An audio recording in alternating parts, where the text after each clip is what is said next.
Ini I love my wife. I deeply love her team rangu. Pandakamuwana nekudanana naye, I felt at last ndawana angel until nas, and I guess she feels the same.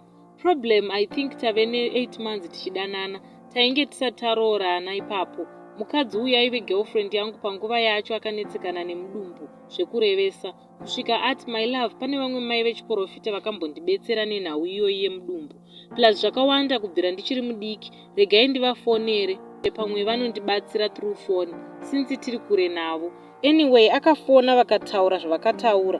Kusvika panhau yangu, madzimai vaye vakabva vangotaura vachiti, munhu waunodanana naye iyeye haasi wako aripo ane complexion yakadai, iyeye musiya hako haasi wako. Ndakarwadziwa kutaura chokwadi, kusvika pakuti nemukadzi wangu uyu akabudisa musodzi because sure taidanana pasina kana problem. Wongozoudzwa kuti siyana nemunhu iyeye. Anyway, one thing led to another. Handizive madhamu vakasvitsa zvakataurwa namadzimai zviye kuna amai vake kumusha. Hama 1 chaiwo.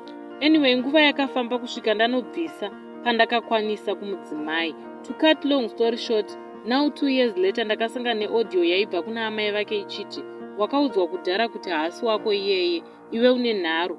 Right, ndiri kuda kunzwa kuti wasiya munhu iyeye izvezvi. Only because sano vainge vati vane hope dzavakarota.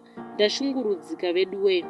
Ndoitawo sei, ini nemukadzi wangu tiri kudanana, asi zvese izvi zviri kungoitika hazvo. Plus ndichiri kungofunga zvamadzimai vaya patikambovafonera tichiri mukomana nemusikana. Vachiudza mudzimai wangu kuti handisini murume wake achagara naye muupenyu hwake. Ndibatsire hama dzangu kuti ndoitawo sei nesituation yakadai.